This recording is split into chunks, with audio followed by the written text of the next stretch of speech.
සුබ සන්ධ්‍යාවක් හැම දිනාටම. Good evening, everyone. හැම කෙනෙම සතුටින් පිළිගන්නවා. I would like to welcome you all with a lot of happiness to the center. ඉතින් බුදුදහම පිළිබඳව පැවිදි ජීවිතය පිළිබඳව ඔයගොල්ලොත් එක්ක කැමති අපි මේ සන්ධ්‍යාවේ සාකච්ඡා කරන්න. First of all, a small notice that this proceedings will be recorded in order to be published in our YouTube channel for the benefit of the other spiritual seekers to take some advancement for their spiritual knowledge. And I would like to welcome your questions regarding the philosophy of Buddhism, or maybe a problem about your own mind, and based on that to start the discussion with. ඔයාලට අහන්න පුළුවන් ඕනම ප්‍රශ්නයක්. So we would welcome your questions, and then we can proceed with that. Have a question. Yes. There are many different religions around the world. What could be the basis? I mean, 2 or 3 differences to unite it, to be more comfortable with your own religion. Means to create a unity between religious Right. I beliefs. mean, most of the religions should scatter this and this and this. Which one would be the basis for all religion? Okay.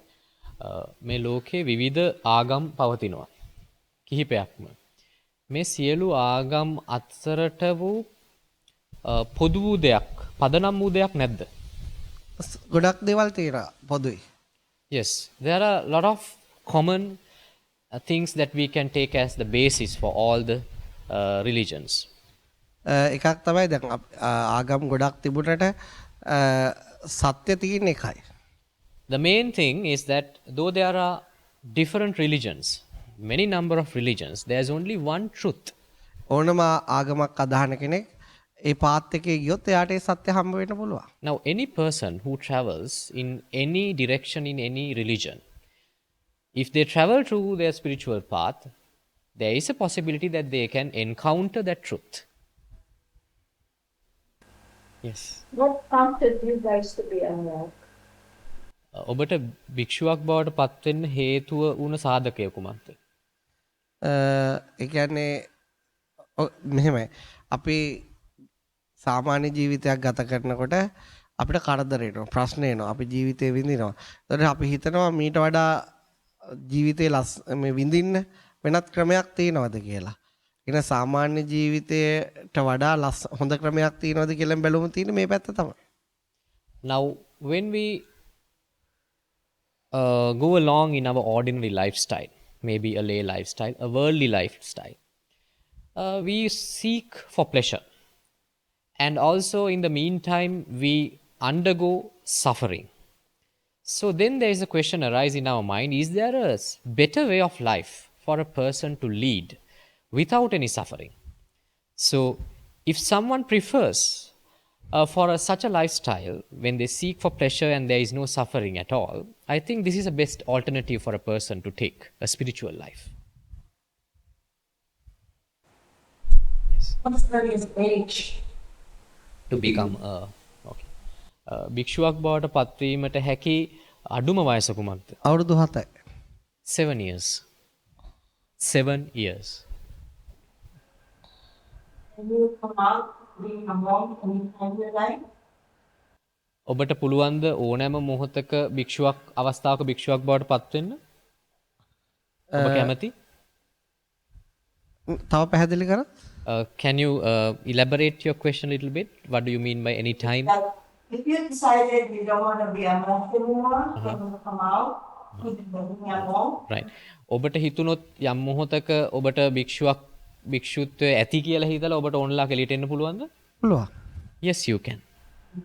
Are you open to be not allowed to get married After becoming a monk or after after becoming a monk?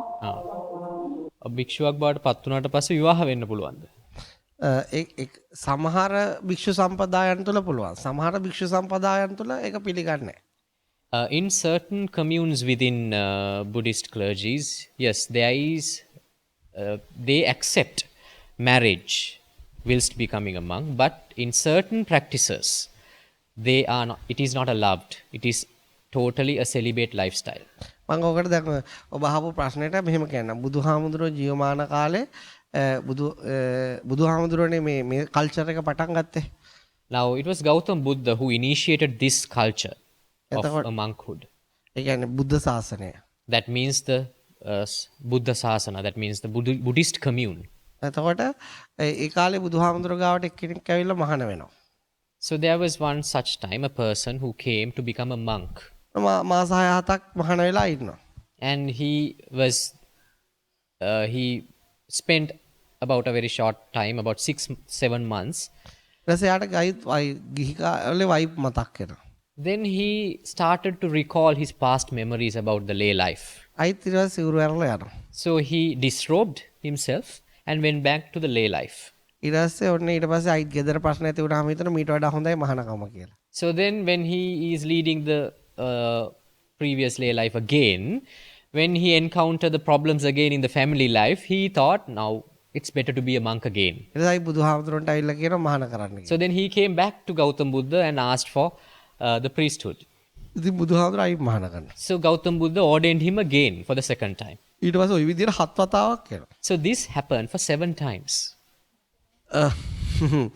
එතකොට ඔබට තේරෙන්නේ මේ බුදු සාසනික ඒක නිදහස්. තමන්ට කැමති නම් මහාන වෙන්න පුළුවන්. තමන්ට කැමති නම් යන්න පුළුවන්. එතකොට ඊට පස්සේ ඒකේ එතෙන්දී 8 වෙනි වතාවෙත් අයිත් ගෙදරදී එයාගේ බිරිඳත් එක්ක රණ්ඩු වෙලා ඒක දැකලා අයිත් එයා යනවා. So now for the 8th occasion he came back to Gautam Buddha asking for ordination. එතකොට අර බිරිඳගේ අම්මා කියනවා ඔයි නතර කරගන්න නැත්නම් අයිත් මහාන වෙන්න නෙවෙයි යන්නේ කියලා. So then his mother-in-law, she intervened and said to her daughter, stop him, now he is going to become a monk again. එපාර එයා කියනවා නෑ නෑ යා නතර කරගන්න ඕනේ අයිත් ගිහලා ටික කාලයක් ඉඳලා අයිත් මතක් වෙච්ච ගමන් දුවගෙන එයි කියලා. So but the wife replied to her mother, no, I don't have to worry about that. He will have a very short ordination and he will come back to me again. එතකොට මේ හැබැයි යා නැවත ගිහිල්ලා 8 වෙනි පාර මහාන වුණාට පස්සේ නැවත කවදාවත් එන්නේ නැහැ. But in the 8th occasion, he never returned. ඒකට හේතුව තමයි යා සත්‍ය අවබෝධ කරගන්න. Because he was enlightened after. ඉතින් ඒ නිසා ඒකේ මම ওই කතාව කිව්වේ ওই සිද්ධිය විස්තර කරේ මේ බුද්ධ ශාසනයේ බුදුහාමුදුරුවෝ කියන්නේ කොච්චර නිදහස් මිනිස්සෙක්ද කියලා පෙන්නනවා. Now for the reason for me to tell that story to you, to explain how liberal the Buddhist approach is and how liberal the Gautam Buddha's thinking was in relation to become a member of his community. මේ ජීවිතේ සත්‍ය අවබෝධ කරගන්නතර කෙනෙක් ඇඳුම් මාරු කරනවා විතරයි. Because until such time that you are enlightened, realize the truth, it's just what happens there is you change your clothes.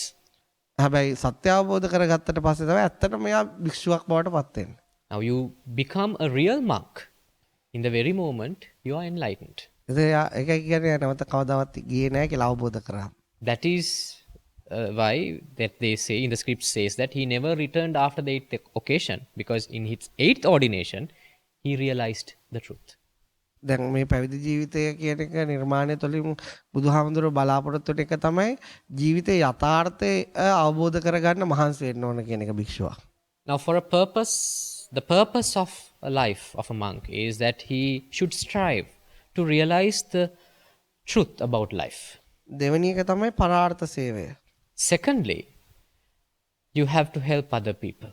ඒ තමන් සත්‍ය අවබෝධ කරගෙන හිත නිවාගත්තොත් ඒක කියා දෙන එක. Firstly, you have to enlighten others the way that you realize the truth, how you manage to overcome the pressure in your mind, ඒ වගේම සාමකාමී ජීවිතයක් ගත කරගන්න එක. and how to lead a peaceful life after. ඔබ ඊට පස්සේ ආවේ අර පැවිද්දෙද්දී විවාහ ජීවිතය සම්බන්ධව. Then you asked me about getting married after becoming a monk. දැන් දකුණු කොරියාවට ගියාම ජපානයට ගියාම ඒගොල්ලෝගේ සංස්කෘතියට බද්ධ වෙලා යම් අය විවාහ ජීවිතේ පැවිදි ජීවිතය තුළ ගත කරනවා. Now if you visit countries like South Korea, Japan maybe, you may see there are certain sectors who are married even after becoming a monk. ඒක දැන් රටේ සංස්කෘතිය. That has become a culture in those regions. දැන් අපේ රටේත් එහෙම අපේ රටේ culture එක විවාහ වෙන්නේ නැහැ. But in Sri Lanka, the culture is we are not allowed to marry. We never marry. ඔන්න හොරට පුළුවන්. But you can do it secretly. ඒ නිසා ඒ දේවල් දැන් ජපානයේදී මම ජපානයේ ඉන්නකොට කිව්වේ අවුරුදු 200කට කලින් ජපානයේදී භික්ෂුන් වහන්සේලා විවාහ වුණේ නැහැ කියලා. Now, when I was in Japan, I did a research about this cultural difference, and then I was told that 200 years ago, even in Japan, the culture was that the monk should be a celibate. නමුත් අර ඒ වගේ රහසිගත සම්බන්ධතා වැඩි වෙලා ජපානයේ අධිරාජ්‍යකව ලෝක විවාහ වෙලාම පැවිදි ජීවිතය ගත කරන්න කියලා. But there were a lot of instances and incidents that there were secret affairs between monks and ladies, and then the emperor decided, okay, let them marry if they want. ඒක මේ සිවුර කියන්නේ එක සංස්කෘතියක් විතරයි. දර්ශනය ඊට ගොඩක් එහා තියෙන. Because this robe it just represents a culture. The philosophy is way beyond that culture.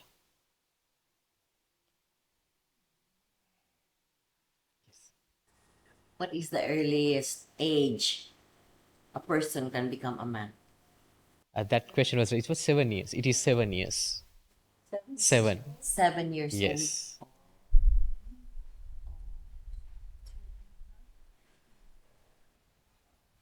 Does the mom have to do something about that? If it's 7 years old, they're still young. Ah. The parents have to Parents. do something about it. Yes. අවුරුදු 7කදී භික්ෂුවක් පැවිදි ජීවිතයට ඇතුළු වුණොත් ඔහු ඉතාමත් ලාබාල වයසේ සිටින නිසා දෙමව්පියන්ට යම්කිසි එතන රංගපාන්න චරිතයක් තියනවාද ඒ භික්ෂුව සම්බන්ධයෙන්? ඔව් සාමාන්‍ය බලා කියා ගන්න තියෙනවා. හැබැයි එහෙම නැති අවස්ථාවක් තියෙනවා. Yes, it is allowed for them to take care of the youngster, but there are certain instances that they do not interfere at all. ඇත්තටම භික්ෂුවක් වෙන්න බලපාන්නේ එයා කැමති වෙන්න ඕන භික්ෂුවක් වෙන්න. Now, the first and foremost qualification is that the person independently should take the decision whether he is willing to become a monk or not. That is his choice. සමහර පොඩි ළමයි අවුරුදු 7 ම වුණාට වයස පොඩි වුණාට ප්‍රඥාව වැඩි. Because there are certain children, though they are young in age, their wisdom is too high. ඒක නිසා යාට තේරෙනවා ඒක යාට අවශ්‍යයි කියලා. So they understand that this spiritual life is what they are searching for. ඒ වගේ ළමයි ලෝකේ ඉන්නවා.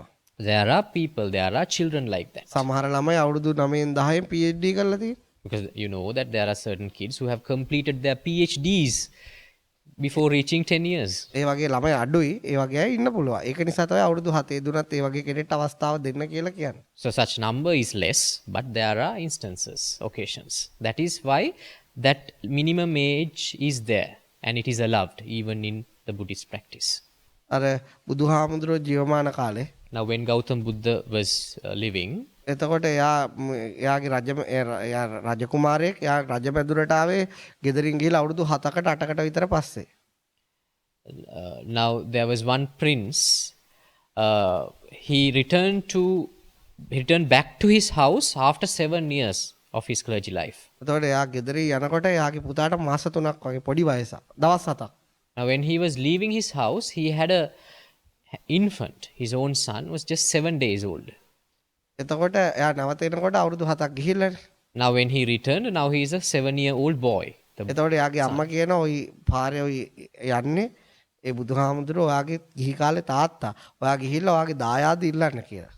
So then the mother was saying to the son, showing the father who is begging for food in the road, say, that is Gautam Buddha. He is your father.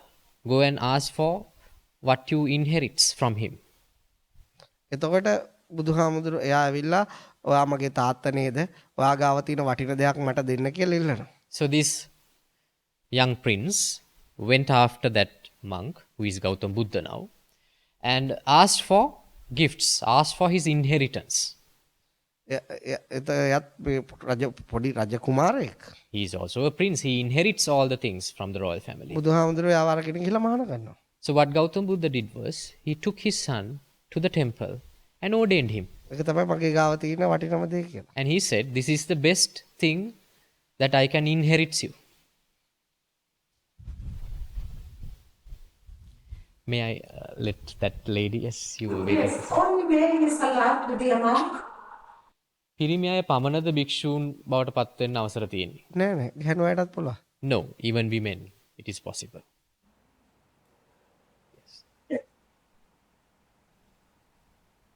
First of all, before I say anything, I would like to thank you for having us here. You're We are welcome. glad that we are this is.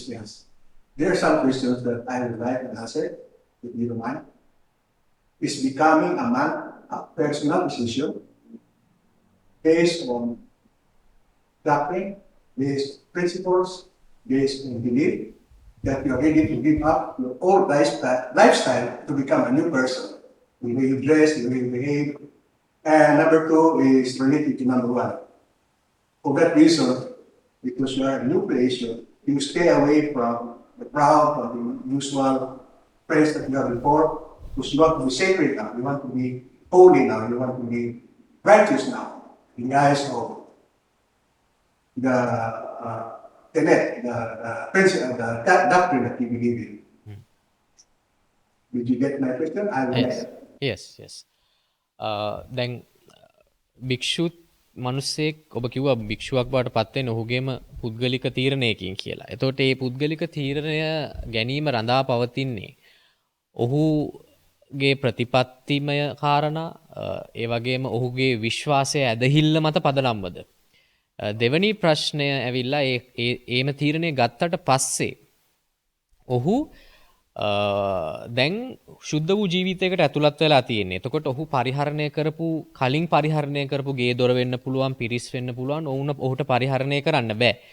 ඔවුන් ඔවුන්ගෙන් වෙන් වෙනවා. වෙන් වෙලා ඒ තමන් අලුතෙන් තෝරාගත්ත ප්‍රතිපදාවට ගැළපෙන ජීවිතයක් ගත කරන්න ඕනේ නේද? ඔව්. Yes. You have to you take the decision based on the principles and the beliefs, and then you have to be apart from whatever you have been associating before in your new life. දැන් ඔයා පළවෙනියෙන්ම ඇහුවේ පැවිදි වෙන්න හේතු වෙන කාරණාව. කැමැත්ත කිව්වා. ඔව් බොහෝ දුරට තමන්ගේ විශ්වාසය, තමන්ගේ භක්තිය, තමන්ගේ ඥානය ඒක සඳහා භාවිතා වෙන්න පුළුවන්. Firstly, to become a monk, a person might use his wisdom or his belief or faith to take that decision. Also, you're able to also to share what you believe to others. එතකොට ඔබට පුළුවන්ද ඔබ විශ්වාස කරන දේ අනිත් අය සමග බෙදා ගන්නත්? පුළුවන්. Yes, you can do that. Now, my last question is, do you believe in afterlife? That life on earth is temporal and there's another life that's permanent, eternal. ඔබ විශ්වාස කරනවාද මරණින් මතු ජීවිතයක් පිළිබඳව? ඒ කියන්නේ මේ ජීවිතය తాවකාලිකයි, මරණින් මතුව සදාතනික ජීවිතයක් පවතිනවායි කියලා. නෑ. No, I don't. No. මම කියන්නේ මම මරණින් මතු ජීවිතයක් පිළිබඳව එතෙන්දි මට තියෙන ඇත්තටම 50-50 උත්තරයක්. Now there I have my answer. There is a probability to my answer. 50-50 probability.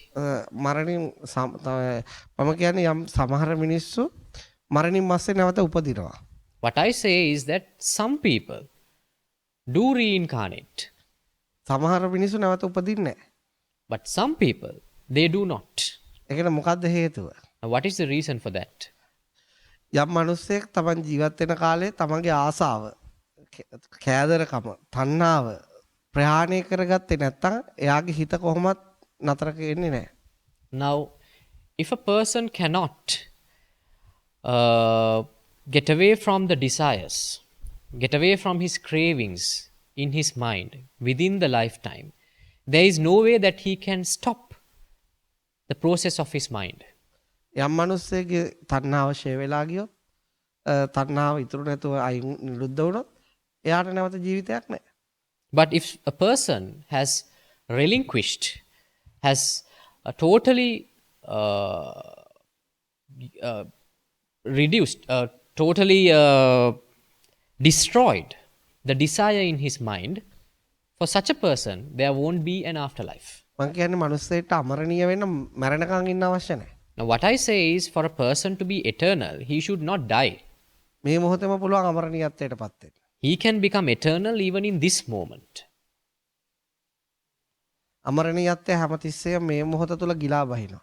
Because the eternity, the life of an the eternal life is always engulfed in the present moment. මට ඕන නම් ඕගොල්ලෝ සුළු මොහොතකට ඔක්කොම අමරණීය කරන්න පුළුවන්. Now, even I can make all of you eternal for a second, if you want. ඕගොල්ලෝ කිසිම ඉලක්කමක් ඉගෙනගෙන නැත්තම් Now, if you are unaware of any numbers, මේ ලෝකේ කැලෙන්ඩරොත් නැත්තම් if there are no calendars in this world, කාලය ගණන කිසිම එකකයක් නැහැ. and there are no units regarding the time in this world, එහෙනම් මේ වෙලාවේ ඔයාලගේ වයස කීයද? so then I ask you a question. If that's so, what is your age for today? In other words, when man will become man, we are only physical. There's no spirit life in us. Because the physical die. So we all die. And my question is, that's what I am trying to find out. After all the philosophy that we have believed in, after all the doctrine, after all the goodness that we have done on earth, there's no reward that we can expect. If we die, we die. That's it. That's the end of life. මට තියෙන ගැටලුව ඇවිල්ලා එහෙම වුණොත් අපේ මුළු ජීවිතයම භෞතික බමනක් බවට පත් වෙනවා. ඒ කියන්නේ අපි මේ ජීවිත කාලය තුල කරන හොඳ දේවල් වලට කිසිම දෙයකට අපිට ප්‍රතිලාභයක් මරණින් මතු ලැබෙන්නේ නැහැ. ඒක තමයි අර උත්තරේ තියෙන්නේ. යම් මිනිස්සෙක්ට මරණින් මතු තමන්ගේ හොඳ හෝ නරක වලට ප්‍රතිලාභ ලබා ගන්න පුළුවන්. That is what I said. It is possible for a person to achieve rewards, to be rewarded whatever he does in his lifetime after death. ඒ වගේම ආසාව ප්‍රහාණය වෙච්ච මිනිස්සෙක් කොච්චර හොඳ කරත් කොච්චර නරක කරත් ඔහුට ප්‍රතිලාභයක් නැහැ. But for people who have lost desire in their mind, for such a person, whether he is doing good things or bad things in his lifetime, he won't be rewarded. ඒ වෙලාවට වෙච්ච ක්‍රියාවක් විතරයි තියෙන්නේ. It is just an action which happens at that moment. එතකොට ප්‍රතිලාභය හැමතිස්සෙම රඳාපවතින්නේ තමන්ගේ මමත්වය, තමන්ගේ අනවබෝධය, තමන්ගේ ආසාව තියෙනකම් ප්‍රතිලාභ ලැබෙනවා. ප්‍රතිලාභ දෙවිදියකට ලැබෙනවා. හොඳට ලස්සන විදියටත් ලැබෙනවා. තමන් කැමති විදියටත් ලැබෙනවා. තමන් අකමැති විදියටත් ලැබෙනවා. So the reward will always depend on the ego, the desire left in your mind. It happens in both ways. You can be rewarded positively or either negatively. Yes. Could you describe your daily routine? New? Can you please repeat? Describe your daily routine from when you wake up to when... The daily routine. Okay. ඔබට පැහැදිලි කරන්න පුළුවන්ද? මම ඔබට උත්තරයක් දෙන්න. ඔබට තව මොකක් හරි ප්‍රශ්නයක් තියෙනවද ඒක? Yes. I will come back to your question. Is there any question coming up from your previous question for What you? I'm hearing is man is purely physical being, no spirit at all. That is what you believe, or is that what you understood? Can you repeat your question, please? Okay.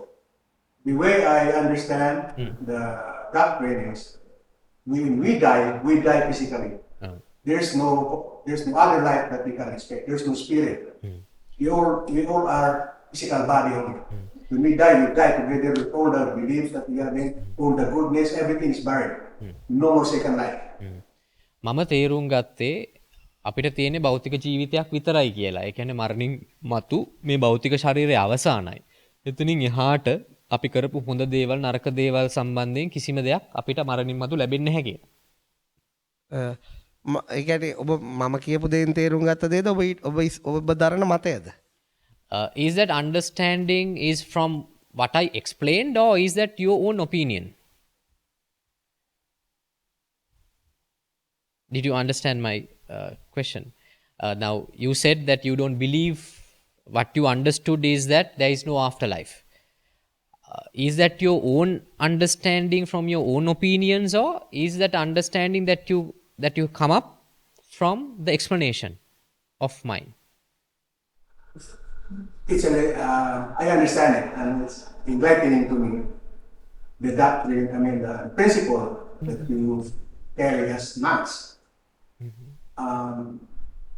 But I have So I will put the question in this way. Now, without whatever that we teach, do you believe in afterlife? do I believe in? Do you believe in afterlife? Yes. ඔව් ඒක හරි. Yes, what you believe is right. ඔබගේ මමත්වයේ තියෙනකන් ඔබගේ ආසාව තියෙනකන් ඔබ හොඳක් කරොත් ඔබට ඒක ලැබෙනවා.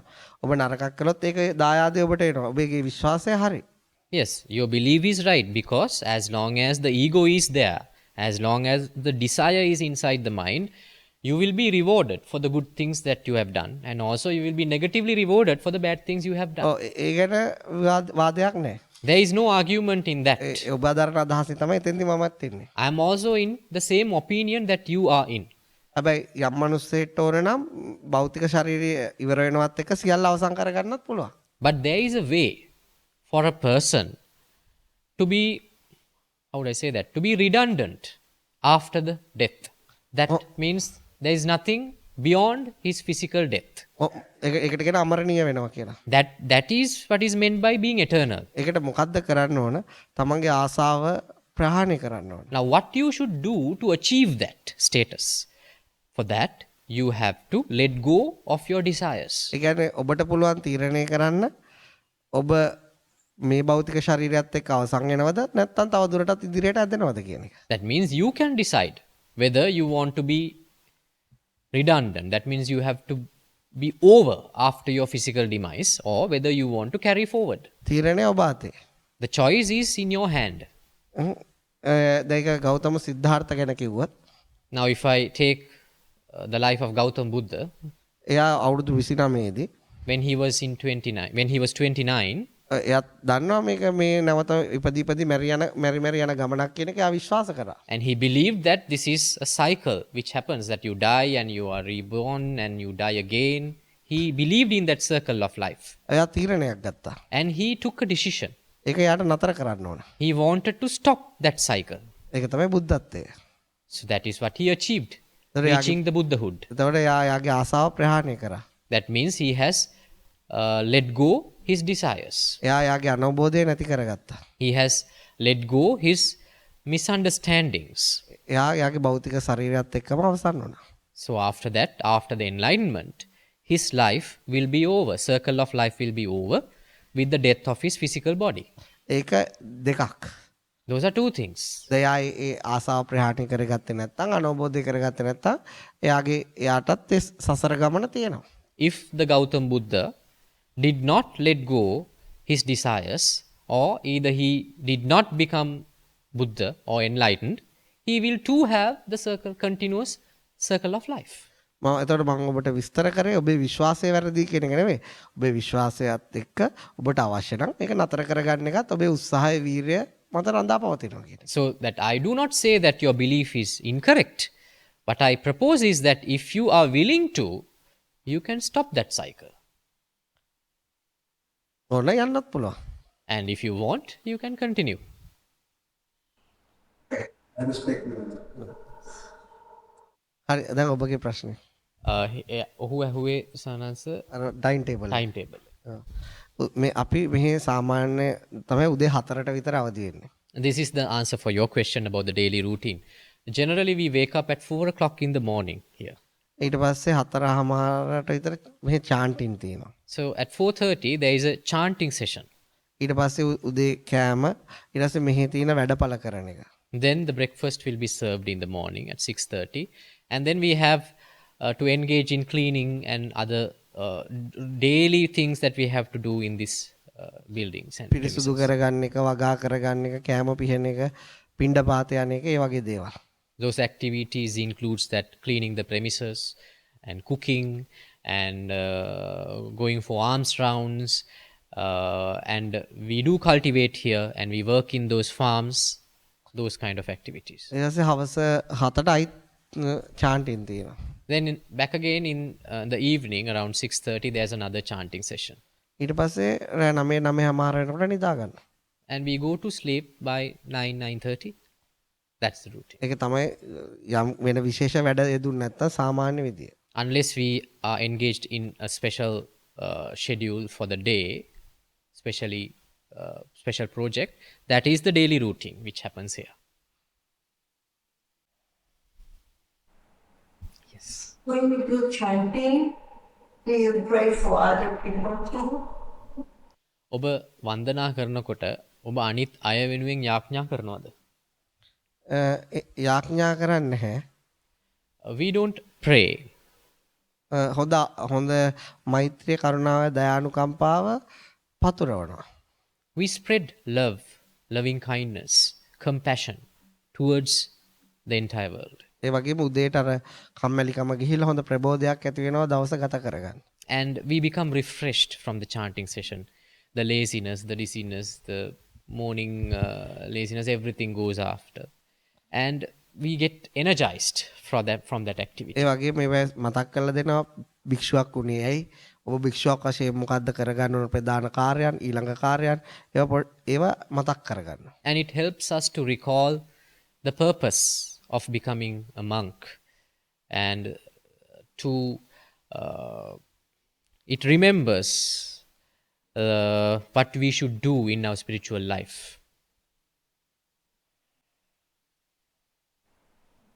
Yes. Do you guys like music or anything like that? Play instruments or exercise? ඔබ සංගීතය වගේ දේවල් කරනවාද? එහෙම නැත්නම් ව්‍යායාම වගේ දේවල් කරනවාද? ඒ වගේ දේවල්. ඔව් මෙහි ව්‍යායාම් කරන්න තැනකුත් තියෙනවා. ඒ වගේම දවසේ ගොඩක් මෙහි වැඩ තියෙනවා. ඒක නිකම්ම ඔටෝමැටිකලිම ව්‍යායාම වෙනවා. ඉතින් අපි සමහර වෙලාවට මාසයකට සැරයක් එහෙම අපි සංගීතය අපි පොඩි මේ මියුසික් ප්‍රෝග්‍රෑම්ස් තියෙනවා. Exercise, of course, we do. We have a gym also for us to exercise. And since we are engaged in a lot of projects here, the daily routine itself become exercise to have a healthy body and a lifestyle. මොකද මේ gym එකේ බඩු දිරනවා. එච්චර exercise තියෙනවා එළියේ. Because I will tell you the things in the gym, we haven't used it for much time because we work all the time. And occasionally, like once a month, we have singing sessions, musical sessions. That's how the things goes. මොකද ගොඩක් තරුණ අය තමයි අපිට සම්බන්ධ වෙන්නේ. ඉතින් එයාට අපි ඒවට බාධා කරන්නේ නැහැ. Because most of the people here who are staying residentially are young, and so we do not prohibit them from enjoying from those things, activities. Before you become a monk, some of you probably has their own families, husband, wife, children. So once you become a monk, what happens to this wife and children that's left behind? Who takes care of them now? Right. සමහර කෙනෙක්ට පැවිදි වෙන තමන්ගේ ගිහි ජීවිතයේ දරු පවුල් සිටින්න පුළුවන්. එතකොට ඔවුන් පැවිදි වුණාට පස්සේ කවුද ඔවුන්ව රැක බලා ගන්නන්නේ? නෑදෑයෝ විසින්. By their relatives maybe. දැන් මෙහි ඉන්න ඕස්ට්‍රේලියන් සිටිසන් කෙනෙක් මහාන වෙලා. Now we have an Australian citizen who has ordained here at the center. එයාට දරුවෝ දෙන්නෙක් ඉන්නවා. He has 2 kids. එයාගේ වයිෆ් කිව්වා එයා ඒ දරුවෝ දෙන්න බලා ගන්න ඔයා මහාන වෙන්න කියලා. So his wife was well prepared, and she gave permission that I would take care as an independent mother. I would take care of the family, and you take your decision. That is how the decisions are taken. So even with moms and dads, you don't see them anymore once you become. You don't what? You have a mom and dad and a family. You don't see them anymore once you become. පැවිදි වුණාට පස්සේ ඔබේ දෙමාපියන්වත් ඔබ දකින්න යන්නේ නැද්ද? නෑ එහෙම ප්‍රශ්නයක් දෙමාපියෝ ගොඩක් අයගේ දෙමාපියෝ එනවා විටින් විට බලලා යන්න. අපිට නිතරම යන්නේ ඉඩ තියෙන වෙලාවක බලන්න යනවා. There is no prohibition as such. Most of the time the parents do visit the center and stay with us for a couple of days. And occasionally if it is a necessary, a monk can go and visit his parents, but it doesn't happen all the time. නම් අර පළවෙනි ප්‍රශ්නේ අහපු කෙනාටම තව උත්තරයක් දෙන්න. Now I will give an answer for the first question. I mean some extension to the first question. එයාගේ ගොඩක් වැදගත් ප්‍රශ්නයක්. Because it was a very important question. මොකද ආගම් ගොඩක් තියෙනවා. ඒක ගොඩක් විශ්වාස තියෙනවා. ඒ කියන්නේ නම් ඒ ඔක්කොම හරිද නැත්නම් එකක්ද හරි කියන එක වගේ දෙයක්. About the question that you asked about, there are number of religions and whether there is a basis for all of these things. ලෝකේ ගොඩක් ඒ කියන්නේ ඔබ ඒ අහපු ප්‍රශ්නේ පැය ගාණක් විස්තර කරන්න පුළුවන් ප්‍රශ්නයක්. Because that it might take few hours to answer your question because it is very deep and very wide. ඇත්තටම ලෝකේ ආගම් මම දැක්ක මේ ළඟදිත් කියනවා ආගම් 3000කට වඩා තියෙනවා කියලා. Because now even I saw somewhere in books that there are more than 3,000 religions in this world. ප්‍රධාන ආගම් ගත්තොත් කතෝලික ආගම, මුස්ලිම් ආගම, බුද්ධ ආගම, හින්දු ආගම ඔය වගේ ටිකක් තියෙනවා.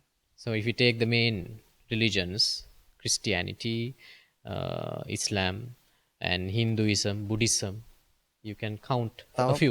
පොඩි පොඩි ආගම් ගොඩාරියක් තියෙනවා. And if you take the minority religions, it goes up to thousands. ඉතින් මං කියන්නේ ලෝකේ ආගම් තියෙන එක ප්‍රශ්නයක් නෙවෙයි. Now what I say is there is no problem of having religions in this world. ඒ ආගම් මනුෂ්‍යත්වයට එරෙහි වෙනවා නම් මනුෂ්‍යයා පාගා දමනවා නම් පහත් කරනවා නම් ඒ ආගම් ලක්ෂයක් තියුණත් වැඩක් නැහැ. But if those beliefs, if those religions go against humanity and try to suppress the humanity and go in that wrong direction, there is no purpose of having even 100,000 religions if the beliefs are in such a way. ආගමක ඕන මනුෂ්‍යත්වය තමයි මුල් වෙන්න ඕන. Because humanity should be the basis for any religion. ඇත්තටම බුදුහාමුදුරන්ට ආගමක් නිර්මාණය කරන්න කිසි විටකත් අවශ්‍ය වුණේ නැහැ. Because truly Gautam Buddha did not have any ambition to start a new religion. මොකද එයා පිළිබඳව ලියවිච්ච දත්ත විශ්ලේෂණය කරලා බැලුවාම කිසිම තැනක එයා ආගමක් කණ්ඩායමක් බිහි කරන්න උත්සාහ කළා නැහැ. Now if you analyze the recorded information about his life from ancient scripts, we can see he had no ambition to develop a commune, develop a religion, a sect on his own. මම හිතන්නේ ජේසුස් වහන්සේ කියන තියෙන දත්ත බැලුවත් එහෙමයි. ජේසුස් වහන්සේට කවදාවත් ආගමක් බිහි කරන්න ඕනුනේ නැහැ. Now if we take the information available about Jesus Christ, it's also the same. I don't believe that he had any ambition of developing a formal religion. ඔවුන්ට ඕනුණා මානව වර්ගයා ශක්තිමත් කරන්න. What they wanted was to empower humanity. ඒ වගේ මේ ඔහුම සතුටින් තියෙන ඔහුන් දුකින් ඉන්නකොට ඔහුගේ මනස සතුටින් තියෙන ක්‍රම කියලා දෙන්න. And to teach them a way of life, to lead a happy life. ඒ වගේම ඔහුන් ගත කරන ජීවිතයේ වැරදි පැති පෙන්නලා දෙන්න. And to show the wrong things that we do in our life. අවසානයේ ජීවිතයේ යථාර්ථය මොකක්ද? මනුෂ්‍යත්වය මොකක්ද කියලා ඉහළටම ඔසවලා තියන්න. Finally, to help them to realize the purpose of life. ඒක ආගමක් බවට පත් කරගන්න ඔහුන් මේ ලෝකෙන් අතුරුදහන් වුණාට පස්සේ.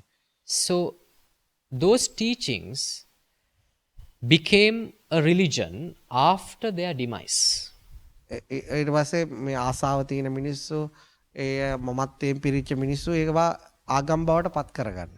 So afterward, the people who are filled with ego, with overwhelmed desires, wanted to create a religion out of those teachings. ඊට ඔහුන් කියන උන්ගේ තමයි හරි අනිත් ඒවා වැරදි කියලා. Then they started to claim that whatever they believe is the eternal truth and all the other truths, all the other beliefs are wrong. අන්න එතෙන්දී මනුෂ්‍යත්වය පලා යනවා. At that moment, the humanity escapes. පහත් කරලා සලකන්න ගන්නවා. And then the suppression starts. තව කෙනෙක්ගේ විශ්වාසය, තව කෙනෙක්ගේ භක්තිය, තමන්ට වඩා තමන්ගේ භක්තිය තමයි ශ්‍රේෂ්ඨ කියලා පෙන්වන්න ගන්නවා. Then they try to show off their faith and to undermine the faiths and beliefs of the others. බුදුහාමුදුරුවෝ නිතරම කියපු වචනයක් තමයි මම කියන දේටවත් ඇලෙන්න එපා, ග්‍රහණය කරගන්න එපා. So there was one teaching of Gautam Buddha that he reiterates most of the time. And he's asked his followers not even to get attached to his own teachings. මම ඔබට යථාර්ථය සාක්ෂාත් කරගන්න විදිය පැහැදිලි කරන්න. What he said was, I'm going to tell you the way to realize, the way to realization. ඒ පැහැදිලි කිරීම වලට බැඳෙන්න එපා. But do not get attached to those explanations. මොකද ඒ පැහැදිලි කිරීම වලට බැඳුනොත් ඔබට සත්‍ය දුරස් වෙනවා. Because if you are attached to those explanations, that means if you're attached to the path, the truth will go away from you. ඒ කියන්නේ ඒක හරියට මේ ඔබ කොච්චර බෞද්ධද කියනවනම් ඔබ බෞද්ධකමත් අතහැරපු කෙනෙක් වෙනවා. Now, if you have to become a true Buddhist, you have to let go of Buddhism also. එච්චර නිදහසක්. That is a very liberal and very free approach. ඒ නිසා බුදුන් වහන්සේ නිතරම මිනිස්සුන්ට මානව වර්ගයාට දිනු පණිවිඩයක් තමයි අන්තගාමි වෙන්න එපා. මධ්‍යස්ත වෙන්න. එතකොට තමයි ඔබට විවෘත දෙයක් දිහා බලන්න පුළුවන්. So what he always advised people to have a balanced mind. Do not be an extremist, because once you are balanced, the clarity of your vision will be great. දර ආගම් දිහා බැලුවාම ඒවා අන්තවල තමයි ගොඩක් නියෝජනය තියෙන්නේ. Now, if you take religions, they represent extremes. ඒ කියන්නේ ආගම් ගොඩක් ආගම් අදහන අයට පුළුවන් අනිත් අය පහත් කළ සලකන්න. ඔවුන් ශ්‍රේෂ්ඨ බව කියන්න. ඒව වෙනුවෙන් තවත් කෙනෙක් ඝාතනය කරන්න. පවා ඒ දේවල් වලට පෙළඹෙන්න පුළුවන්. Because there is a possibility that one can be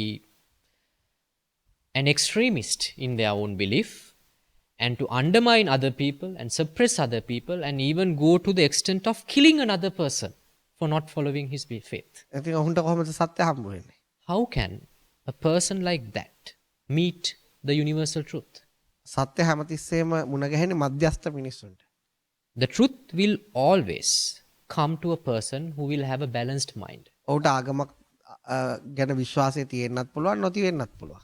He may have a faith towards a religion or not. නමුත් ඔහු මධ්‍යස්ථ නම් ඔහුට විනිවිද පේන්න ගන්නවා. But if he has a balanced mind, he can see through things ඒ වගේම ඔහුගේ මනස නිවෙන්න ගන්නවා. and his mind will start to calm down. ඉතින් මේ ආගම් වලට බැඳුනහම ඔහු අන්ධ භක්තියේ කණ්ණාඩිය පළඳ ගන්නවා. Because if you cling on to a religion, you will start to follow that faith blindly. බෞද්ධ කියලා කණ්ණාඩියක් දා ගන්නවා. You will wear a glass, spectacles called that you are a Buddhist. ඉතින් කණ්ණාඩි 3000න් ඕන එකක් දා ගන්න පුළුවන්. There are 3,000 different spectacles available in the market where you can wear any of those. ඊට පස්සේ එකම හાર્ඩ්වෙයාර් එකෙන් බඩුව අරන් ගිහිල්ලා සමහරට පන්සල පල්ලිය කෝවිල හදනවා. ඊට පස්සේ ඒව රැක ගන්න දඟලනවා. ඔහුන් කියනවා මේක පන්සල මේක පල්ලිය මේක කෝවිල. ඔහුන්ට පේන්නේ නැහැ මේ ඔක්කොම තියෙන වැලි මේවා ගැඩොල් සිමෙන්ති පාට කරලා මේවා නිකන් සංකේත විතරයි කියන එක පවා තේරුම් ගන්න පුළුවන් ශක්තිය ගිලී යනවා. Now it is hilarious that you use the material purchased from the same hardware store and build a temple or a mosque or a church and start to protect the church or the temple. The materials come from the same origin. ඒ නිසා මම කියන්නේ ආගම් තමන් ඉපදුනාට පස්සේ තමන් කැමති ආගමක් විශ්වාස කරගන්න එක තමන්ගේ අයිතිය.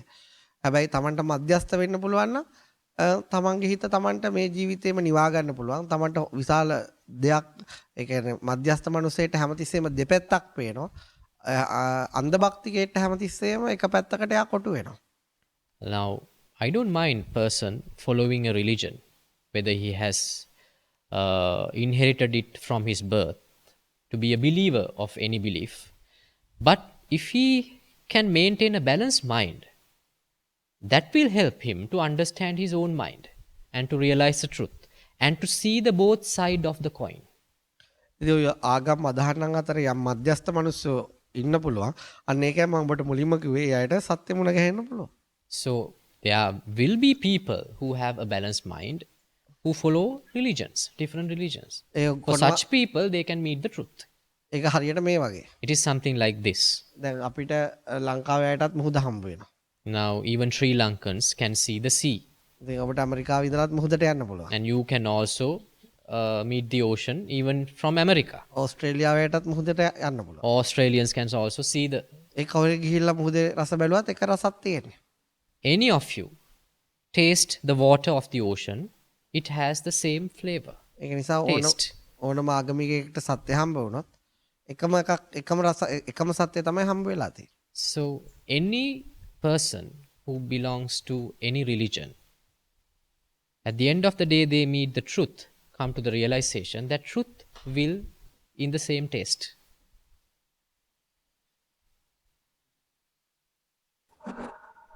The problem for the world is in name of the God, it has so many words, to kill so many people all around the whole history. That's the problem. Humanity. ප්‍රශ්නය වෙලා තියෙන්නේ මනුෂ්‍ය But වර්ගයා it's තුළ. using the name of the God to kill people. මනුෂ්‍ය වර්ගයා තුළ ඔවුන් මේ ආගමිකයන් අතර ඒ ආගම් රැක ගැනීම සඳහා යුද ගණනාවක් සිද්ධ වෙලා තියෙනවා. සහ ඔවුන් දෙවියන්ගේ නාමය තමයි පාවිච්චි කරන්නේ යුද්ධය සාධාරණීකරණය කරන්න. ඒක තමයි ඔවුන්ට ඇත්තටම ඔහුගේ අන්ධ භක්තිය. That is their blind faith. ඔවුන්ට කවදාවත් දෙවියන් හමු වෙන්නේ නැහැ. They will never meet the God. මොකද ඔහුට දැනටත් ඔහු යක්ෂයෙක් බවට පත් වෙලා ඉන්නේ. Because he is already a Satan. දෙවියන් හමු වුණා කියමු. Let's say by any chance they meet the God. කොහොමද යක්ෂයෝ දෙවියන් සමග එකට වාසය කරන්නේ? How can Satan live with God? That's true. Thank you. Your robe is orange color. Does it signifies any importance in the color? ඔබේ සිවුරේ තියෙන මේ තැඹිලි පාට කුමක් හරි දෙයක් සංකේතවත් කරනවද? මෙහෙමයි. ඒක අර කට්ටිය අතර හිටියම අර අඳුර ගන්න ලේසි. කැපිලා පේනවා. We are being highlighted among the crowd. You can spot us from far away.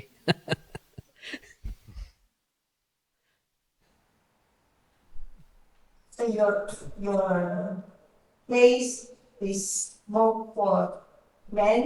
Do you have another space for women? Women. Separate? මේ ඔබේ ආයතනය මේ පිරිමයට පමණද තියෙන්නේ නැත්නම් ගැහැණු අයටත් යම්කිසි ස්ථානයක් මෙතන තියෙනවද? තියෙනවා. Yes, we do have a nuns monastery. දැන් මෙතනින් මීටර් 500ක් විතර හැම නන්ස් මොස්ටර්. About 500 meters away, there is a nuns monastery. Oh, that combined. You can see two nuns sitting behind.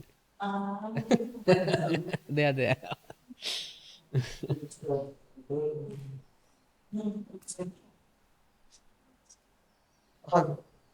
Yes.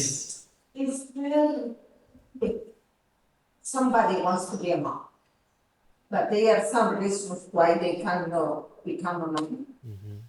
Okay.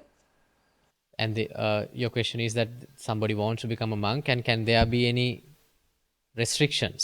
Any restrictions, or they get rejected, they don't get accepted to be a mom.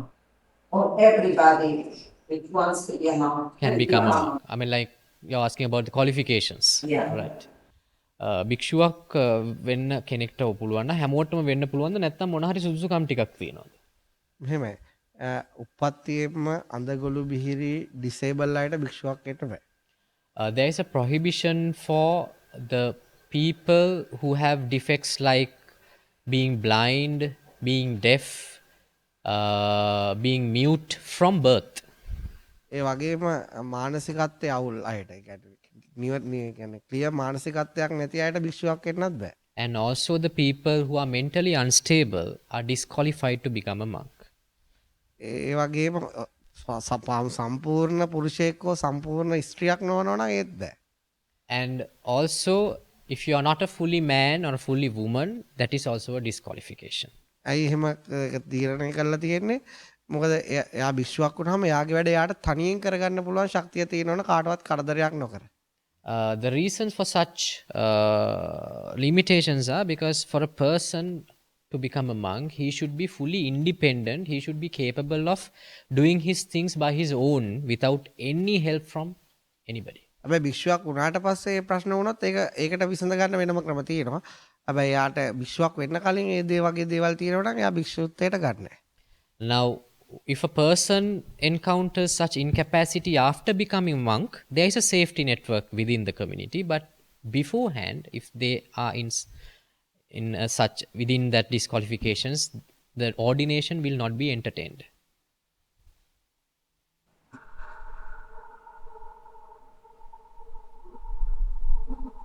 So do you have a place for elderly monks, those who cannot do their independent functions already? කියන්නේ වයස්ගත භික්ෂූන් වහන්සේලාට විශේෂ ස්ථානයක් තියෙනවද තමන්ගේ දේවල් තමන්ටම කරගන්න බැරි අයට?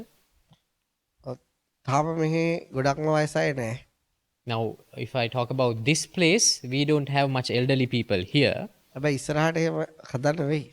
and we have to create a place for the elderly monks within the premises as well, and we will do that in future.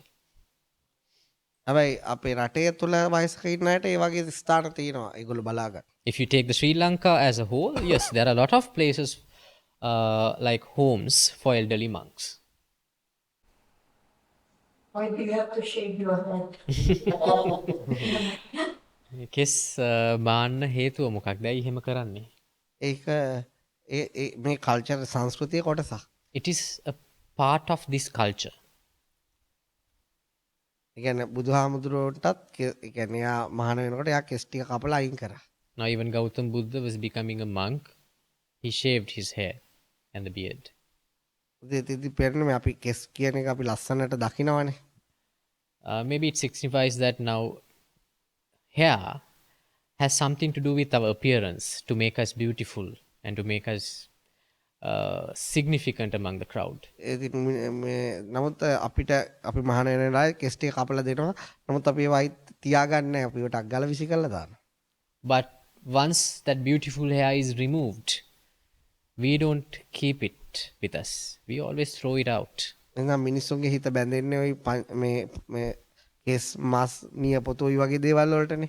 ඉතින් මේ දේවල් වලට බැඳෙන්න එපා කියන එක කෙස් හරහා පණිවිඩයක් අපිට ලබා දෙන්න තමයි බොහෝ දුරට කෙස් ටික අයින් කරන්න කියලා කියන්නේ. So a relationship between two people will firstly start looking at the hair, looking at the complexion, looking at the outer appearance and the beauty.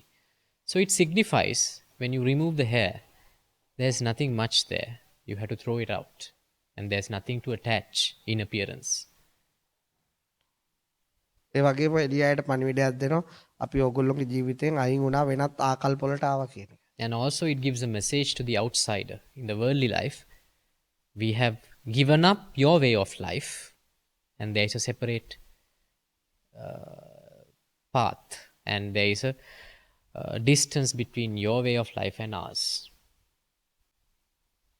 Are there stages in becoming at the high level, are there stages?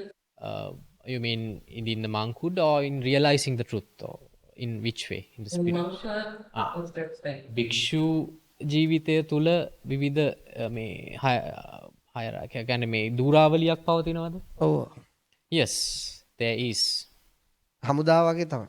It's like the army. So do you wear different colors or? එතකොට ඔබ විවිධ වර්ණ අඳිනවද? එහෙම වර්ණයෙන් නෙවෙයි ඒක තියෙන්නේ. It is not from the attire. It is not from the color of the robe. How do we know who have a higher rank than the other? එතකොට ඔබ කොහොමද දැනගන්නේ කවුද ඉහළ තලයක නිලයක ඉන්නේ පහළ නිලයක ඉන්නේ කියලා? ඒක හම්බුනාම කතා කරලා අහනවා. ඔයා කවදද මහාන උනේ? කවදද උපසම්පදා උනේ? එතකොට කියනවා මම මේ කාලේ එකෙන් තමයි අඳුරගන්නේ. We do it like this. When we meet another monk, we question them about the period that they have spent as a monk from their higher ordination. From that, we recognize his seniority. It has to be communicated verbally. දැන් අපි කියමු අවුරුදු 8ක වයස කෙනෙක්ට වඩා අවුරුදු 7ක කෙනෙක් බාලයිනේ මහාන කමේදී එහෙම නෙවෙයි ගන්නේ. මහාන වෙච්ච දවසේ අවුරුදු 7ක ළමෙක් මහාන වුණා නම් කලින් අවුරුදු 80ක් වයස කෙනෙක් මහාන වුණා නම් පස්සේ වැඩුමල්ලා අවුරුදු 7 වයස කෙනා.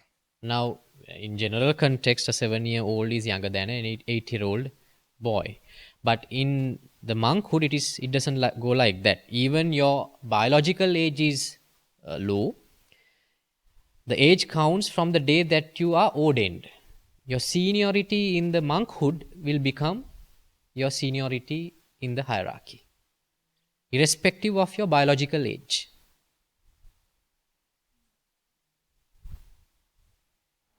What, excuse me. Is there any restriction with your meal, like do you eat meat or? ඔබේ ආහාරවලට කිසියම් මේ සීමා තියෙනවද? ඔබ වෙජිටේරියන්ද? එහෙම නැත්නම් ඔබට මස් මාංශ අනුභව කරන්න පුළුවන්ද? සීමා තියෙනවා. There are limitations. ඒ කියන්නේ vegetarian නෑ. හැබැයි but it is not there is no necessity to become a vegetarian. Minimus කන්න බෑ.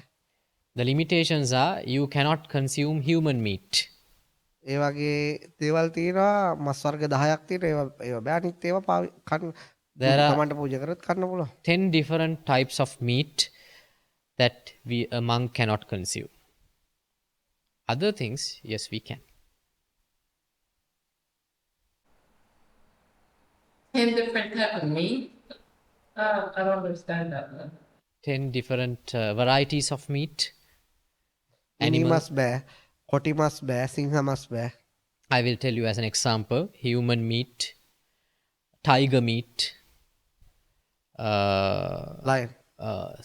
lion meat, ඒ වගේ නයි වගේ උග්‍ර විස තියෙන සත්තු. and poisonous snakes meat. ඊට පස්සේ නමුත් අනිත් ඒවා normal. ඒක හේතුවක් නිසා තමයි ඒවත් එපා කියලා තියෙන්නේ. So those restrictions are imposed based on a reason. All the other consumable meat types a man would eat, even a monk can. දැන් ඔය එකක් කියන්න. I will tell you one. දැන් ඔය ඒ කාලේ සමහර භික්ෂුන් වහන්සේලා වාසය කරලා තියෙන්නේ අර උග්‍ර විස සහිත සත්තු මරන් කන කට්ටියත් මිනිස්සු ඉන්න ප්‍රදේශවල. Now, there was one occasion in Gautam Buddha's time, a group of monks were living next to a village. In that village, the villagers are used to eat poisonous snake meat. ඒ බවියපුව තමයි හාමුදුරන්ටත් දීලා තියෙන්නේ. So, those meals of poisonous snakes were offered to the monks as well. ඊට පස්සේ ඒ හාමුදුරුවෝ ඒව කාලා කැලවල් වලනේ රැයට සැතපෙන්නේ නිදාගන්නේ. ඉතින් අරගොල්ලෝ ඒ වර්ගයේ සත්තු ඇවිල්ලා අරගේ දාඩිය සුවඳට දෂ්ට කරලා තියෙනවා. So, those monks having been consumed those meat for some time in the village, and they go back to the monastery in the jungle, and then they were bitten by other snakes. ඊට පස්සේ බුදුහාමුදුරන්ට ඒක ආරංචි වෙනවා. So that news went to Gautam Buddha. අර කියන ඒ වගේ ඒවා එනම් ඊට පස්සේ කන්න එපා කියලා. So there may be a scientific reason for that. And then the Gautam Buddha advised not to consume poisonous snake's meat thereafter. අන්න ඒ වගේ තමයි වෙලා තියෙන්නේ. So those practical things have made to impose those restrictions for certain types of meat. දැන් minimus කන්න එපා කිව්ව හේතුව කියන්න. I will tell you the reason for not to make a restriction on consuming human meat. ඒකට එක දවසක් එක භික්ෂුවකට හොඳටම ලෙඩ වෙලා. Now one day, one particular monk, he was severely ill.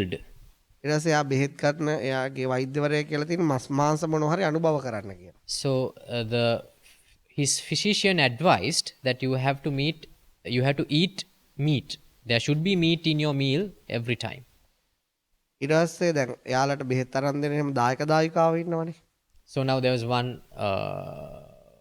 person who was a lay person. They are the one who provides medicine for the monk. එතකොට ඒක දායිකාවක් ඉඳලා තියෙන එයා ඇවිල්ලා හාමුදුරුවන්ගෙන් අහන ඔයගොල්ලෝන්ට ඕන බෙහෙත් මොනවද කෑම මොනවද කියලා අහනවා. So this one particular lady approached this sick monk and asked, what do you need? What sort of medication that you need for your sickness? එතකොට එයා කියලා මට මස් වර්ගයක් මොනවා හරි කන්න කියලා. Then he said that my doctor advised me to eat meat every day. ඊට පස්සේ අර එයා ලේඩි ගිහිල්ලා හැමතැනම බලනවා මේ මස් වර්ගය තියෙනවද කියලා. So that lady went around the village and checked whether she can find any meat to feed this monk. කොහෙවත් නැහැ. But that day there was no meat available in the market. හැබැයි එයා ගොඩාක් භක්තිමත් හාමුදුරුවරුන්ට. But she was very faithful to the Buddhism. ඊට පස්සේ දැන් ඒ දවසේ මස් නැහැනේ අර යාගේ ලෙඩේට බෙහෙතුත් ඕනනේ. Now she couldn't find any meat, but she has this guilty feeling inside that I have to provide something to ඊට this පස්සේ monk. එයා යාගේ කලව කපලා උයලා යවනවා කෙනෙක් සේවකයෙක් යතේ. So she took a piece of her own thigh and cooked it for the monk. ඊට පස්සේ ඒක බුදුහාමුදුරන්ට ආරංචි වෙනවා. And Gautam Buddha received the news about this. ඊට පස්සේ නීතියක් දානවා ඊට පස්සේ මේ වගේ දේවල් කන්න බෑ කියලා. Then he imposed a restriction on consuming human meat. එහෙම තමයි ඒව පනවලා තියෙන්නේ. That is how that limitation has been imposed according to the scripts. Any recommendations for us to be better in our life? ඔබට අපිට දෙන්න පුළුවන් උපදෙසක් තියෙනවද අපි සියල්ලන්ටම අපේ ජීවිතේ මීට වඩා හොඳ කරගන්න? ඔව් මට තියෙනවා එහෙම එකක්. Yes, I have an advice for all of you. හැබැයි මම දන්නේ ඔයගොල්ලෝ ඉන්න මානසිකත්ව මම දන්නේ නැහැ. But I am not aware of the mentality of the each individual in this හැබැයි forum. ඕනම මනුස්සයෙක්ට තමන්ගේ ජීවිතේ ලස්සන වෙන්නේ සතුටු වෙන්නේ මධ්‍යස්ථ බව හඳුනා ගත්තාම. Any person can lead a blissful life if one can reach a balanced mind, status of balance in his life. මනස මධ්‍යස්ථ වුණාම එයා ඕපන් වෙනවා. So when the mind becomes balanced, he will become an open person. ඒ වගේම එයාගේ ඇතුළේ දාහය වේදනාව නිවිලා යනවා. And the burnings in his mind, the suffering in his mind will start to go off. එයාට ඕනම තැනක සතුටින් ඉන්න පුළුවන්. And he can live a happy life in anywhere he wants. නිසා මම කියන්නේ ගොඩක් අපි උපදින ඉඳලා මරණය දක්වා අපි අන්තගාමීත්වයට තමයි නිර්මාණය වෙලා තියෙන්නේ. So the nature of a human mind is that it always try to go to extremes. ඒ නිසා ඒක හඳුනාගෙන ගත්තාම අපිට මධ්‍යස්ථ වෙන්න පුළුවන්. But once you recognize, once you are aware that you are extreme, then you become a balanced person. ඒ වගේම ඔබ මධ්‍යස්ථ වුණාම ඔබට සත්‍ය මුණ ගැහෙනවා. And once you become balanced, you will realize the truth. ඒ නිසා මම අට ඔබට දෙයක් කියනවා නම් කියන්න තියෙන්නේ ඔබව මධ්‍යස්ථ කරන විදිහ අඳුනා ගන්න. So if I have to say something in short to improve your life, what I have to suggest is find a way to reach the balance in your mind.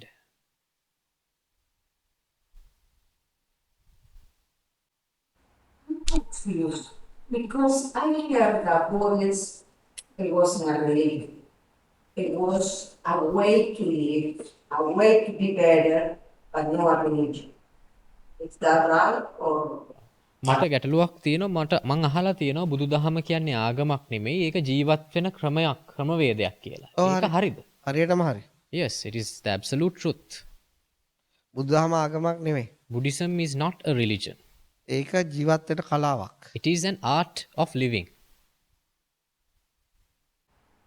I hear you use the word several times, the truth. What is the truth? ඔබ ගොඩක් අවස්ථාවේදී භාවිතා කරා සත්‍ය කියලා වචනයක්. මොකද්ද සත්‍ය? ඒක මම එකක් කියන්න. I will tell one. අපි පොඩි කාලේ ඉඳලා අපිට අහස පේනවා. From our childhood, we can see the sky. අන්න මේ මොහොතේ ඕනනම් බලන්න පුළුවන්. Even at this moment, if you can look අපි outside, එතකොට අපි අහස විශ්වාස කරනවා. and we believe in the sky. නමුත් අපිට කවදාවත් අපි අහසක හෙව්වොත් අපිට හම්බ වෙන්නේ නැහැ. But if we start searching for the sky by going up, we will never meet the sky. ඒ වගේ අපිට ඇහෙන් දකින කනට ඇහෙන බොහෝ දේවල් වල ඔන්න ඔය වගේ මායාකාරී බවක් තියෙනවා. So most of the things that we perceive through our five senses, from the eyes, from the ears, from the nose, there is an illusionary aspect for everything that we perceive. ඒ මායාකාරී බව ප්‍රත්‍යක්ෂ කරාම ඒ මොහොතේම සත්‍ය හම්බ වෙනවා. Once you realize that illusion, then you will meet the truth. ඒකට මම උදව් කරනවා. ඒක තමයි ඇත්තම මිනිසුන්ට කරන උදව්ව. For that I help people.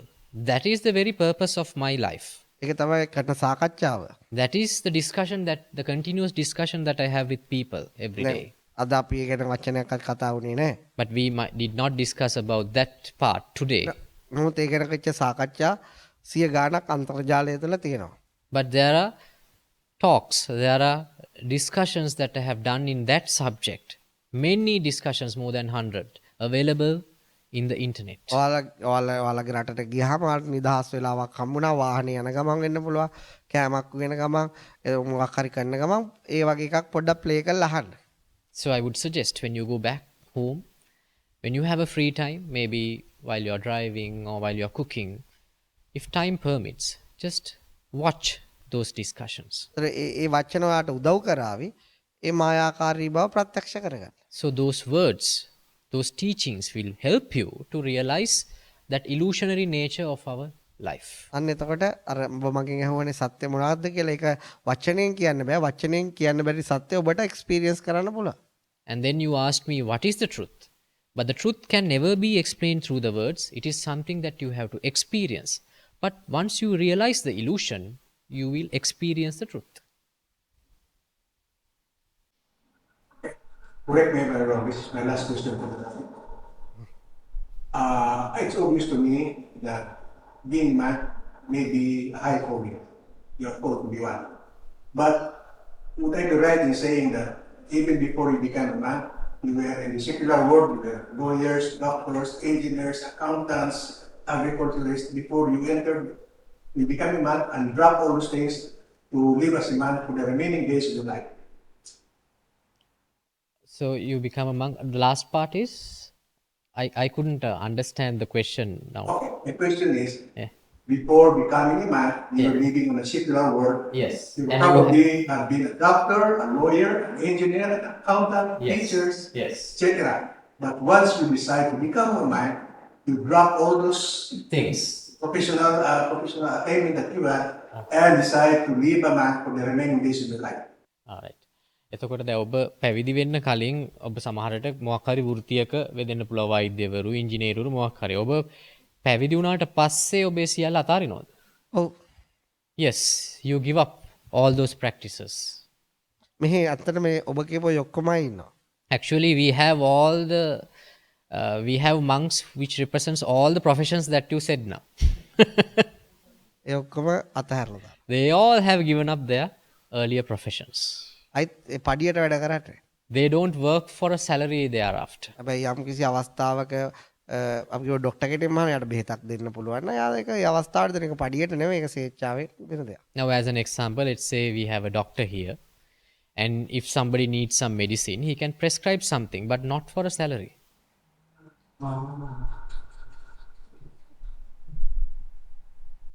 You won't be rewarded.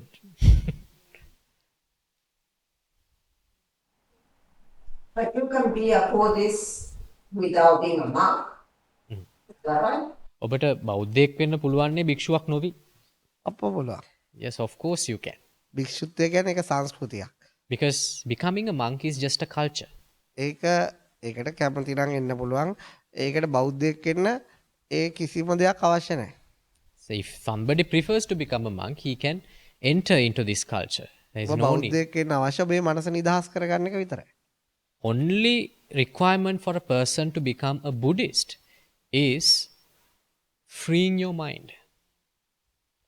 ඔබ මේ ලෝකේ කොහේ හරි කවුරුකගේ හරි මනස නිදහස් නම් ඔහු බෞද්ධයෙක් තමයි. If there's any person in any corner in this world who has a free mind, a liberated mind, he is a Buddhist. එහෙනම් අදට ඇති නේද? So do we have any more questions or shall we wind up the session? Okay. ඔගොල්ලෝ ඇත්තටම හමු වීම සතුටුයි. I'm really happy that I met all of you today. මේ කියන්නේ අපේ රටට ආපු එක මේ අපේ රටට ආර්ථික වශයෙන් අමාරුම කාලයක්. ඒ වගේ කාලයක ඔයාලා ආපු එකත් ඒ වගේ ඔයාලා වගේ කට්ටියත් එක්ක මේ වගේ සාකච්ඡාවක් කරන්න ලැබීමත් ඒක ඇත්තට මේ සන්ධ්‍යාව තවත් ලස්සන කරා. Firstly, I should appreciate your visit here in a difficult time in Sri Lanka. And also, I'm glad that you have an ambition in searching for the spirituality. And so both things makes me overwhelmingly happy about having this meeting today. ඔයාලට මම හැමතිස්සෙම කිව්ව සත්‍ය කියන එක.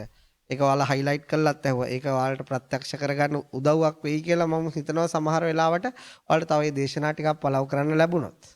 And we talked about a word called the truth. And you also questioned me about what is the truth. And I believe if you can search for more about this spiritual discussion, there is a chance that you will also realize the truth within your life.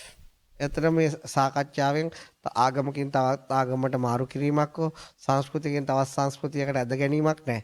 අපිට අවශ්‍ය මධ්‍යස්ථ බව. යථාර්ථය ප්‍රත්‍යක්ෂ කරගන්න කාට හරි ඕන නම් වචනයකින් හරි යාට උදව්වක් කරන්න. So there is no ambition as such to convert a person from one culture to another or from one religion to another. There is no need for that. It is the simple thing is to have a balanced mind in whatever the culture that you represent, whatever the religion that you represent. So my ambition is to help a person to reach that balancedness. මොකද යම් මිනිස්සෙක් එයාගේ හිත පිරිසුදු කරගත්තාම එයාගේ හිත මධ්‍යස්ථ කරගත්තාම එයාගේ හිත නිවාගත්තාම ඒක යාට විතරක් නෙවෙයි ඒක එයා ඉන්න ප්‍රදේශයට ඒ රටට හැම තැනටම ලස්සනයි. Because if a person can liberate his mind, if a person can have a balanced mind, it helps the society around him to his village, to his community. Everywhere he goes, he will be helpful to the mankind. ඒ වගේ මේ මුළු විශ්වයටම පිච්ච දුර්ලභ මලක් බව වගේ. Now he becomes a very rare flower, bloomed in this entire universe. ඔබ හැම කෙනෙක් ගාම ඔබගේ හැම කෙනෙක්ගේ ඇතුළාන්තයේම විශාල නිදහසක් එළියට එන්න බලාගෙන ඉන්නවා. There is that liberation hidden inside you, awaiting to be bloomed, to come out and to make yourself enlightened and realized. ඒ වගේ ඒක හරියට මේ පොළොව යට යන උල්පත් තියෙනවා තනකින් සිදුරු කරලා වතුර උඩට ගන්නවා වගේ. It is something like an underground spring which awaits to come up if it is drilled from the top. ඉතින් මිනිසෙක් වශයෙන් ඉපදිලා ඒ අවස්ථාවට අත්දකින්න ලැබුණොත් ඒ මිනිසයා ඉතාමත්ම වාසනාවන්ත මිනිසෙක් විදියට තමයි මැරෙන්නේ. So if a person can reach that status of mind, he will be the most luckiest person on earth.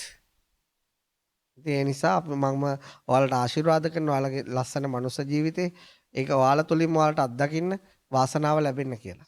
So I bless all of you be able to reach that epitome of human life and to reach that happiness in your lifetime. එහෙනම් හැම දිනාටම තෙරුවන් සරණයි. So thank you very much and I bless you all. Thank you.